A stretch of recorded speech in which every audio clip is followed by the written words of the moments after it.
Hello everyone. तो आज की इस वीडियो में मैं आपको बताऊंगा कि अपने YouTube चैनल को आप सर्च में कैसे ला सकते हो। हमारा ये चैनल एकदम नया है, अभी जिसमें मैं वीडियो डाला हूँ एकदम नया है। इसको आप सर्च करते हो, किसी भी चैनल से सर्च करते हो, आप भी सर्च करके देख लेना। मिस्टर सोनू 14 हम करके सर्च करते हैं और ऊपर ही आ जाता है, एक दो चैनल स्क्रॉल करने पर आ जाता है। हालांकि ये हमारा एकदम नया चैनल है और सर्च में आ रहा है, मतलब इसका आप समझ रहे हो कि चैनल को सर्च में लाने का कुछ तरीका है, कुछ टिप्स है जो फॉलो करना है। तो चलिए आज के इस वीडियो को शुरू करते हैं, आपको मैं यही बताऊंगा। अब हम आ गए हैं अपने YouTube चैनल के सर्च बार में। हम यहाँ पर अपने चैनल का नाम लिखेंगे मिस्टर सोनू। मिस्टर विस्ट आ गया है, मिस्टर सोनू और नो स्पेस 14 है बराबर। मिस्टर सोनू 14। अब यहाँ हम सर्च पर क्लिक करेंगे। जैसे मैं सर्च करता हूँ हमारा चैनल पहले नंबर पे आता है और ये हमारा ही चैनल है। देख रहे हो 3 सब्सक्राइबर है, ज़्यादा कुछ भी नहीं है। लेकिन मैं आपको कैसे बता रहा हूँ 3 सब्सक्राइबर पे हमारे पास क्या आइडिया है, क्या एक्सपीरियंस जो बता रहा हूँ। एक्चुअली हमारे पास 3-4 चैनल है, 1-2 चैनल अच्छे खासे फॉर्म कर रहे हैं। उसके बेस पर मैं यूट्यूब पर दो साल से काम कर रहा हूँ, इसके लिए मैं आपको बता रहा हूँ बस। तो अब हम चलेंगे, हम यहाँ से सर्च करेंगे। तो फिर से हम सर्च बार में गए। अब हम यहाँ से टाइप करते हैं मिस्टर सोनू, मिस्टर सोनू 14 बराबर 14। जैसे हमने डाला टिकटॉक वीडियो करके आता है, कोई होगा टिकटॉकर। अब हम यहाँ से सर्च पर क्लिक करेंगे, पहले नंबर पे आता है भाई। कैसे भी सर्च करो, लेटेस्ट वीडियोस भी हमारे आ रहे हैं और हमने कुछ वीडियोस डाला, वो शॉर्ट्स डाला, वो कुछ और का भी आ रहा है, लेकिन हमारा ज़्यादातर वीडियोस आ रहा है। आप देख सकते हो हमारा ज़्यादा जितना वीडियो है ना, हमारा सब वीडियो आ गया है। इतना ही वीडियो है हमारा। देखो ये भी वीडियो हमारा का रिमूव वाटरमार्क का, बस इतना चीज़ें हमारा आ गया है। अब मैं आपको बताऊंगा कि ये ऐसा क्यों हो रहा है। इतना नया चैनल जो हमने 1 मार्च को ओपन किया है और इतनी जल्दी सर्च में आ रही है, उसकी वजह मैं आपको बताऊंगा। 2-3 बातें हैं। तो सबसे पहली बात तो ये है कि हमारे जैसे कितना वीडियो हुआ, 2 2 4 1 5 और एक शॉर्ट्स, 6 वीडियो ऑलमोस्ट हुए हैं। वीडियो 5 ही है। तो इन 5 वीडियो में मैं जब भी अपने वीडियो के टैग्स लगाया है, जितने भी टैग्स लगाए हैं, टैग्स यहाँ होते हैं, उन सब में मैंने मिस्टर सोनू यूट्यूब चैनल ये करके डाला। एक में देख लिया आपने। मैं हर वीडियो में आपको दिखाता हूँ। आपको थोड़ा वीडियो अगर फास्ट करना तो फास्ट करो, लेकिन मैं प्रूफ के साथ आपके साथ चलूँगा, कोई भी हवाबाजी नहीं।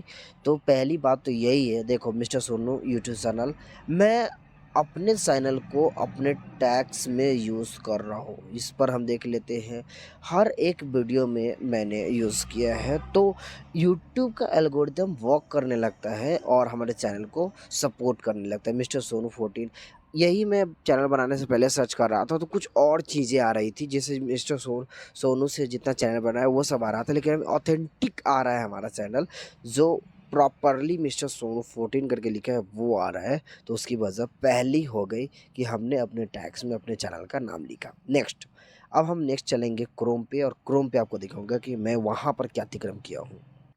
ये हमने अपने YouTube चैनल को डेस्कटॉप मोड में ओपन कर लिया। हम थोड़े बैक जाएंगे, आपको ये साइड वाले कॉर्नर पर यहाँ पर आपको देखो सेटिंग का ऑप्शन दिखता है, हमको जस्ट यहाँ क्लिक करना है। यहाँ क्लिक करोगे, उसके बाद आप जाओगे चैनल वाले सेक्शन में और चैनल वाले सेक्शन में आपको कीवर्ड करके ऑप्शन आएगा। कीवर्ड का पहले ही बेसिक इन्फो में जाएंगे तो कंट्री के बाद नीचे आएगा कीवर्ड। तो कीवर्ड में भी हमने अपने यूट्यूब चैनल का नाम लिखा है मिस्टर सोनू। ये देखो पहला कीवर्ड हमारा वही है। तो इससे क्या होता है, यूट्यूब को एक सर्च टर्म मिलते रहता है, यानी कि कीवर्ड ही रिकमेंड करता है, तो हमारा कीवर्ड भी आ जाता है। हम मिस्टर सोनू 14 भी डाल देते हैं भाई, मिस्टर सोनू 14 लो। अब हम ये भी डाल दिए। तो ये क्या है, कीवर्ड रैंक करते हैं। जब कीवर्ड रैंक करेगा तो हमारा चैनल डायरेक्टली रैंक में आ जाएगा। हम यहाँ से सेव कर देते हैं। तो आपको भी ये 2 बातें तो ध्यान रख के ही चलना है। लेकिन अब मैं बताऊंगा तीसरा बात, जो कि बहुत बड़ा रोल करता है और बहुत बड़ा रोल क्या निभाएगा वो मैं आपको बता देता हूँ। एक बहुत बड़ी रोल निभाती है कि जब आप अपने यूट्यूब के चैनल के बारे में सोचो तो थोड़ा सा ज़्यादा सोच लो भाई, कोई दिक्कत नहीं है। पहले आप सर्च कर लो यूट्यूब पर, ओवरऑल मैंने भी सर्च किया था। 14 छोड़ के उसमें डॉट्स है, अगर दूसरा कोई चैनल है तो उसमें डॉट पहले है या बाद में है या ये है, या 14 छोड़ के कोई और नंबर लोगों ने यूज़ किया है। तो पहले मैंने सारा ये सब सर्च किया, यूट्यूब पर सर्च कर लो, गूगल पे सर्च कर लो, और भी कहीं पर सर्च कर लो, पता कर लो कि पहले से ये चैनल एग्जिस्ट तो नहीं करता है, और एक नया सा प्योर चैनल बनाओ। वैसा चैनल जो पहले से नाम से एग्जिस्ट नहीं करता हो, तो आपका चैनल नेम यूनिक होना चाहिए। ओवरऑल कहने का मतलब ये है। मतलब तीसरा बात जो इम्पोर्टेंट सबसे बड़ा रखता है कि आपके चैनल का नाम यूनिक होनी चाहिए। उसके बाद तो हमने 2 चीज़ें आपको बता जो आपको अप्लाई करना है। डेफ़िनेटली ये ट्राई करके देख लो, आपका कैसा भी चैनल हो, कितना भी नया है, एक दिन में आप चैनल को रन करवा सकते हो, रैंक करवा सकते हो, पहले सर्च बार पर आ सकते हैं। ओके, तो आज के इस वीडियो में इतना ही। यूट्यूब से रिलेटेड कोई भी प्रॉब्लम है, कोई भी प्रॉब्लम हो रही है, तो कमेंट बॉक्स में डाल दो। डेफिनेटली आई विल शेयर कि कैसे इसको सॉल्व करना है। इंस्टाग्राम पर भी हमको आप टैग करके डाल सकते हो, कोई भी प्रॉब्लम डायरेक्ट मैसेज कर सकते हो। तो बाय, टेक केयर।